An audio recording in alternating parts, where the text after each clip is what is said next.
नमस्कार दोस्तों आज जिस स्टॉक की मैं चर्चा करने वाला हूं उस स्टॉक का नाम आपको आपकी स्क्रीन में दिख रहा होगा। स्टॉक का नाम है वेस्कॉन इंजीनियर्स लिमिटेड। और देखिए, मैं जो व्यूअर हैं उनका बहुत ज़्यादा धन्यवाद कहना चाहूँगा।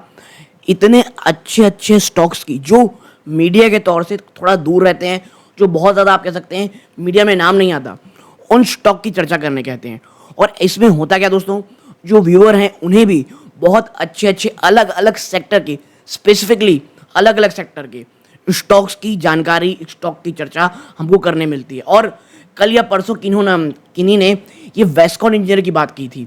तो यदि आप उनमें से एक हैं तो कमेंट बॉक्स में ज़रूर बताइएगा कि आपने इस स्टॉक की चर्चा की थी। एक और स्टॉक है दोस्तों, ग्लोबल एजुकेशन के नाम से। वो स्टॉक की भी चर्चा बहुत हो रही है, कमेंट सेक्शन में आ रहा है, और मुझे वो ही बहुत अच्छा लगा, तो उसकी भी चर्चा हम जल्दी करेंगे। तो यदि आप, मैं फिर कहूँगा, किसी स्टॉक में इस प्रकार चर्चा कराना चाहते हैं जो लाइमलाइट से थोड़ा दूर हो, जो थोड़ा प्रॉब्लम में हो, या थोड़ा एनालिसिस करने मज़ा आए, तो ज़रूर बताइएगा। और ये जो स्टॉक है ना, ये रियल एस्टेट का एक स्टॉक है। और देखिए होता क्या है, आप इसका नंबर देखिए, 50 रुपीज़ के नीचे ट्रेड कर रहा है, ठीक है। और अब यहाँ पर स्पेसिफिकली जो रिटेल निवेशक हैं, ठीक है, उन्हें ये लगता है कि क्या ये बहुत ही अच्छा खरीदारी का मौका है, या अब यहाँ से और ज़्यादा गिरावट हो सकती है। क्योंकि देखिए एक बात तो श्योर है, 50 रुपए के जैसे ही नीचे जाकर के क्लोज दे देगा। ये वीडियो लगभग 2:30 बजे के आसपास रिकॉर्ड कर रहा हूँ। अगर ये स्टॉक 50 रुपए के नीचे क्लोजिंग दे देता है तो टेक्निकली ये बहुत ज़्यादा वीक हो जाएगा, ठीक है। तो एक चीज़ याद रखिएगा, शॉर्ट टर्म या कभी भी जब तक ये 50 रुपए के ऊपर नहीं जाता ना, तब तक कोई बहुत ज़्यादा क्लैरिटी टेक्निकल लेवल पे हो, इसके चांसेस कम है। इसके साथ साथ ये किस मार्केट कैप का कंपनी है, क्योंकि मार्केट कैप आज के समय में, जब इतनी ज़्यादा वॉलेटिलिटी, इतनी ज़्यादा टैरिफ के इशू, और किस क्षेत्र से आता है, इस तमाम चीज़ों में हम यहाँ पे जानकारी करें। क्योंकि देखिए वेस्कॉन इंजीनियरिंग को अगर आप देखोगे पिछले एक साल में इसने ऊपरी स्तरों से मानोगे तो करेंटली जिसमें ट्रेड कर रहा है 41.19% गिरावट है। एक समय गिरावट ये बहुत भयावह हो गई थी और ऑलमोस्ट 60% गिरावट दिखा रहा था। तो क्या अब वर्स्ट ओवर हो चुका है? और वेस्कॉन इंजीनियर्स में वो निवेशक जो ऐसे स्टॉक में निवेश करना चाहते हैं, ऐसे स्टॉक में जो रियल एस्टेट का एक्सपोजर रखता हो, प्लस महाराष्ट्र, अब आप कुछ भी बोल लीजिए, बट महाराष्ट्र भारत की एक फाइनेंशियल कैपिटल है, और स्पेसिफिकली मुंबई एंड पुणे, जहां पर इस कंपनी का एक्सपोजर बहुत ज़्यादा है।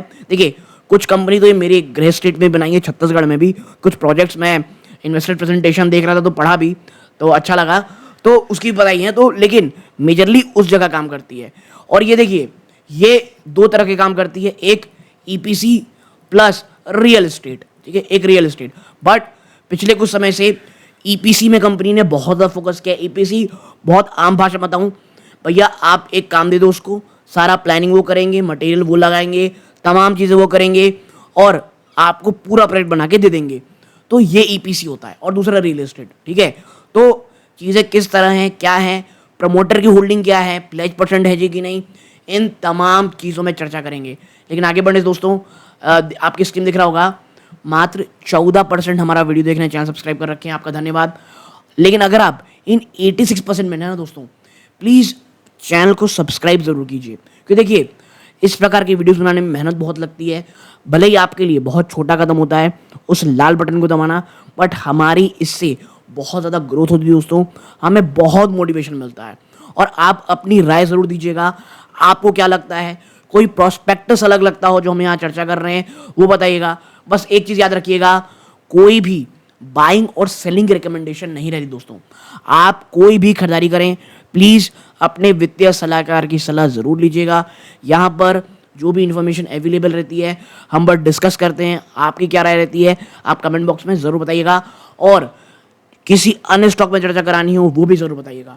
सो प्लीज़ वीडियो को लाइक ज़रूर कर दीजिएगा। नाउ सबसे पहले, मात्र 1100 करोड़ की मार्केट कैप है। तो एक चीज़ समझ जाइए, एक तो रियल एस्टेट ऑलरेडी मैं बता दूं आपको एक डेंजर होता है। यानी भाई कंपनी कल को क्या प्रमोटर कर जा रहा है, कैसे कर रहा है, कुछ प्रोजेक्ट अगर प्रॉब्लम में आ गए, कुछ आप कह सकते हैं, आपको पता ही है कि भैया कुछ कनेक्शन गड़बड़ हो गया तो भाई प्रोजेक्ट को डाउन कर दिए, तो ये रियल एस्टेट कंपनीज में बहुत बड़ा इशू होता है।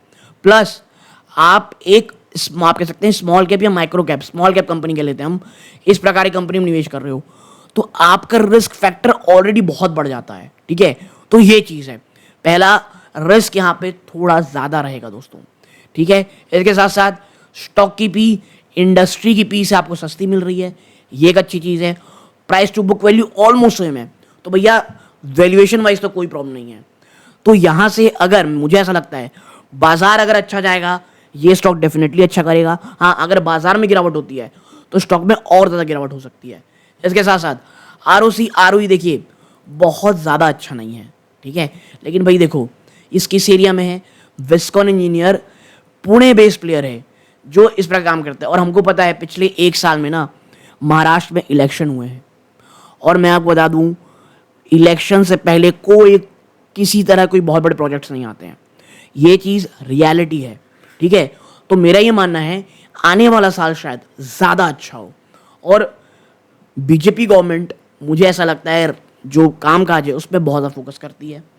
अब प्रमोटर में 31.1%, ये थोड़ा सा गड़बड़ है, 31.1%। और देखिए प्लेज परसेंटेज कितनी है, 27.7। देखिए ये प्रमोटर की प्लेज परसेंट यानी 30% में अगर आप 30% निकाल दीजिए, ठीक है, मतलब ऑलमोस्ट 10%, 10% की प्लेज है यहाँ पे, यानी ऑलमोस्ट 110 करोड़ आप कह सकते हो इस 1100 करोड़ के मार्केट कैप में प्लेज्ड है, ठीक है।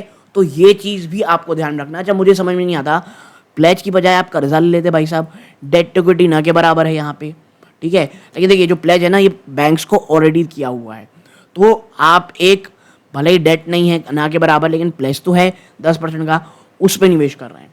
फेस वैल्यू 10 है, लेकिन देखिए जो रियल एस्टेट का बिजनेस होता है ना वो बहुत ज़्यादा कैश मांगता है। तो इस प्रकार की चीज़ें होना, मुझे देखिए एक फंडामेंटल वाइज थोड़ा वीक है, लेकिन जब आप इतना ज़्यादा हाई रिस्क सेक्टर में आ रहे हो, रियल एस्टेट में हमेशा कहता हूँ रिस्की है, वो भी छोटी कंपनी रियल एस्टेट में बहुत ज़्यादा रिस्की है। आपको बड़ी कंपनी में ज़्यादा है, जैसे कह सकते हैं प्रेस्टीज ट्रेड हो गया, गोदरेज प्रॉपर्टी हो गया, लोधा हो गया, वहाँ जाएंगे तो इनके मुकाबले आपको थोड़ा कम रिस्क मिलेगा। लेकिन अगर आप लॉन्ग टर्म के लिए सोच रहे हैं और आप थोड़ा रिस्क फैक्टर ज़्यादा है तो स्टॉक अपने एटलीस्ट वॉच लिस्ट में ज़रूर रखिए, ठीक है। और अपने वित्तीय सलाहकार से पूछिए कि हाँ भाई ये अच्छा स्टॉक हो सकता है, तो ठीक है, ये चीज़ें हैं।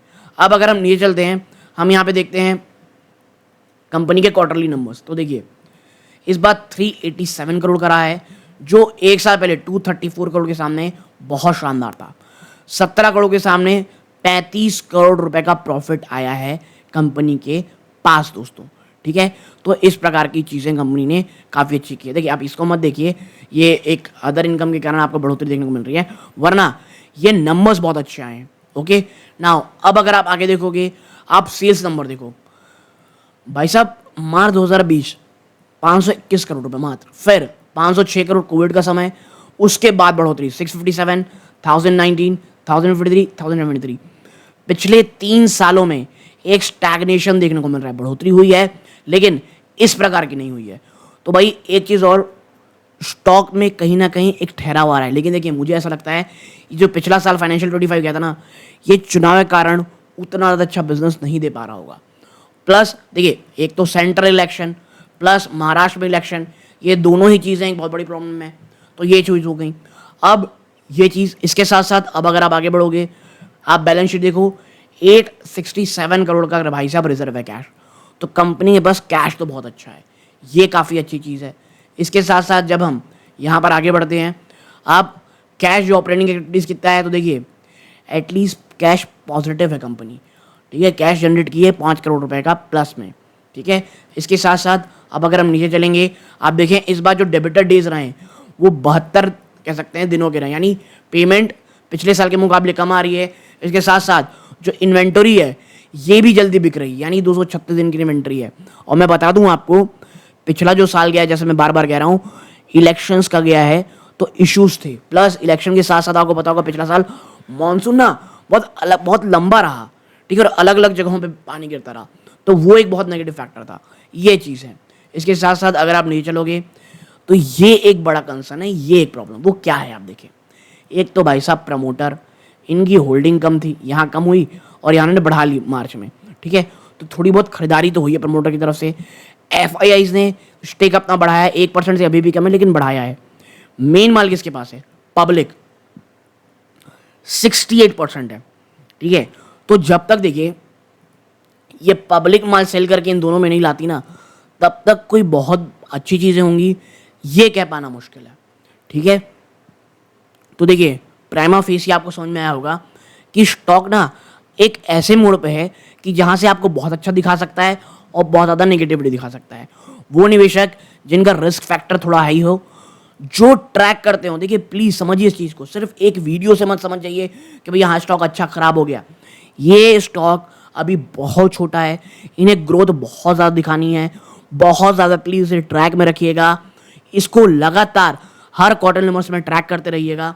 और अगर आप चाहते हैं कि भैया हम इसको स्टॉक को अपने जो रिजल्ट कभी लाते रहते हैं उसमें लेके आएँ, तो कमेंट बॉक्स में ज़रूर बताइएगा कि भैया एक बार इसके स्टॉक का ना रिजल्ट एनालिसिस कीजिए।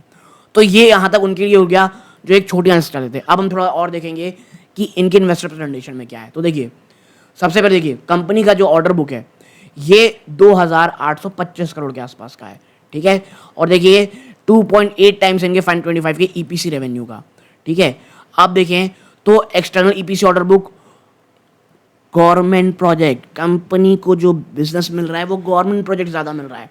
और मैं इसीलिए कह रहा हूँ विस्कॉन को सबसे बड़ा झटका ही पिछले साल इसलिए लगा होगा ना कि आता गवर्नमेंट जॉब से बहुत ज़्यादा कॉन्ट्रैक्ट इनके पास, और भैया जब सरकार ही इलेक्शन में जा रही थी तो कहाँ चीज़ें होती, ये चीज़ हो गई। आप समझिए गवर्नमेंट प्रोजेक्ट 78% जो इनके प्रोजेक्ट है वो गवर्नमेंट प्रोजेक्ट है, और ये विजिबिलिटी प्रोवाइड करते हैं। लेकिन याद रखिएगा विजिबिलिटी तो प्रोवाइड करते हैं, पेमेंट आने में थोड़ा इशू कभी कभी होता है।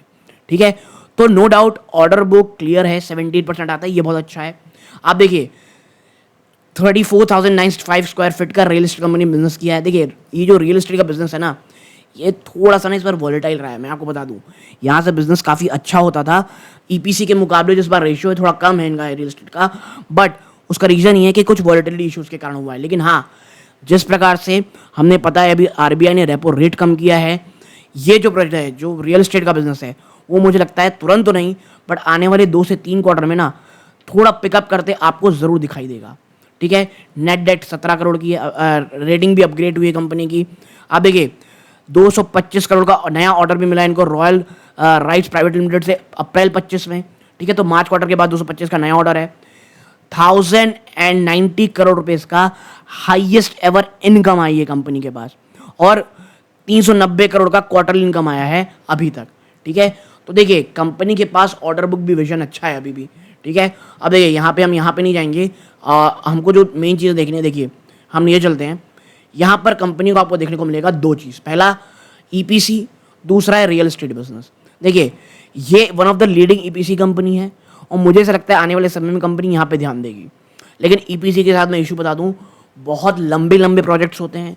ठीक है, यानी जो प्रोजेक्ट है वो बहुत लंबा होता है, बहुत ही ज़्यादा टेक्निकल होता है और इसके पेमेंट तमाम चीज़ों में समय लगता है। आप देखिए रियल एस्टेट में ये mid range housing finance project में काम करती है of the leading EPC company in India. देखिए अब के समय में जिस प्रकार के लैंड के रेट है ना, अगर आप मुझसे कह रहे हो कि अब कोई अफोर्डेबल चीज़ें आएंगी तो ऐसा नहीं है, एटलीस्ट आपको मिड रेंज तो करना पड़ेगा। 45 मिलियन स्क्वायर फीट का प्रोजेक्ट ऑलरेडी डिलीवर किया जा चुका है, 220 प्रोजेक्ट कंपनी डिलीवर कर चुकी है, 38 साल का एक्सपीरियंस है, 30 से ज़्यादा जगहों में प्रेजेंस है वेस्कॉन का। ओके, ये मैं पॉज करके आप पढ़ना चाहिए पढ़ सकते हैं। ठीक है, नाउ ये देखिए कंपनी के जो क्लाइंट्स हैं ये आप पॉज करके पढ़ सकते हैं, काफ़ी बड़े बड़े हैं भाई साहब, Cipla, GMR, Sanofi and that. Now ये देखिए इनका ऑर्डर बुक और की ऑर्डर, देखिए पॉज करके आप देख सकते हैं कहाँ अलग अलग जगह पे ऑर्डर है, सुपल, चेन्नई, पुणे, सिंदूर, पुणे, यानी काफ़ी अच्छे डाइवर्सिफाइड जगहों पे हैं।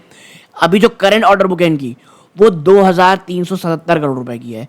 एक इंटरनल ऑर्डर बुक है ये देखिए वो कितनी है 448, और एक्सटर्नल ऑर्डर बुक है 2377। ये अभी तक जो अभी तक साल चल रहा है ये उसका है दोस्तों। ठीक है, और देखिए एक के बाद ये जब फाइनल 23 में आई जंप ऑर्डर बुक में, यहाँ जंप ऑर्डर, और मुझे ऐसा लगता है इस साल के अंत होते होते ये ऑर्डर बुक भी इस बार ना काफ़ी अच्छा जंप आपको करता हुआ दिखाई देगा। ओके ना, अब आगे बढ़ते हैं यहाँ पे। देखिए ये कंपनी का अलग अलग जो ईपीसी प्रोजेक्ट है जो इन्होंने कंप्लीट किया है। सबसे पहला है अदमपुर एयरपोर्ट, ये यहाँ पर देखिए, ये Raj Bhavan chief minister house Raipur में, ये भाई साहब हमारा स्ट्रीट है, मतलब रायपुर हमारी कैपिटल छत्तीसगढ़ का मैं आदमी हूँ तो। ठीक है, फिर है BMRCL Bengaluru, now PMAY Pune. ठीक है, प्रधानमंत्री आवास योजना की बारे बात, यानी एक काफ़ी अलग अलग तरीके से काम हो रहा है और आपको देखने को मिल रहा होगा गवर्नमेंट कॉन्ट्रैक्ट ही कंपनी को मिल रहा है, ठीक है। अब ये देखिए कंपनी ने कुछ ऑन गोइंग प्रोजेक्ट है, बारमेड़ में मेडिकल कॉलेज बनाए जा रहे हैं, पुणे में एमडीआर बनाया जा रहा है, तो काफ़ी अलग अलग चीज़ों की बात कही जा रही है। ये ऑन गोइंग एक और प्रोजेक्ट हो गया, ये रियल एस्टेट प्रोजेक्ट हो गया, पुलिस हाउसिंग काम हो रहा है। तो एक चीज़ समझिए, आप इसमें गवर्नमेंट कॉन्ट्रैक्ट कंपनी बहुत ज़्यादा लेती है, ठीक है। अब ये तमाम चीज़ें तो देखिए मुझे ऐसा लगता है कंपनी अच्छी है, प्रमोटर की होल्डिंग अगर थोड़ी ज़्यादा होती ना तो जो विजन है वो काफ़ी ज़्यादा अच्छा रहता। एक जो आप कह सकते हैं सेफ का जो माहौल है या आप कह सकते हैं जो ट्रस्ट है वो थोड़ा ज़्यादा रहता, ठीक है। तो देखिए एक अच्छी कंपनी है जो गवर्नमेंट कॉन्ट्रैक्ट लेती है, गिरावट हो चुकी है। मुझे ऐसा लगता है अगर यहाँ से 40 रुपीज़ के आसपास भी मिलता है ना तो ये एक अच्छा रजिस्टर्ड बैट हो सकता है फॉर द नेक्स्ट आप इसने एटलीस्ट 1 to 2 ईयर। बट याद रखिएगा अभी कंपनी छोटी है, लॉन्ग टर्म के बारे में हमको सोचना है और इसके लगातार ट्रैक करना है क्योंकि ये रियल एस्टेट है भाई साहब, रियल एस्टेट बिजनेस में कुछ भी हो सकता है, ठीक है। तो आपको ये वीडियो कैसा लगा कमेंट बॉक्स में जरूर बताइएगा। यहाँ तक जुड़े रहे बहुत बहुत धन्यवाद। ये सूर्यकांत है, जय हिंद।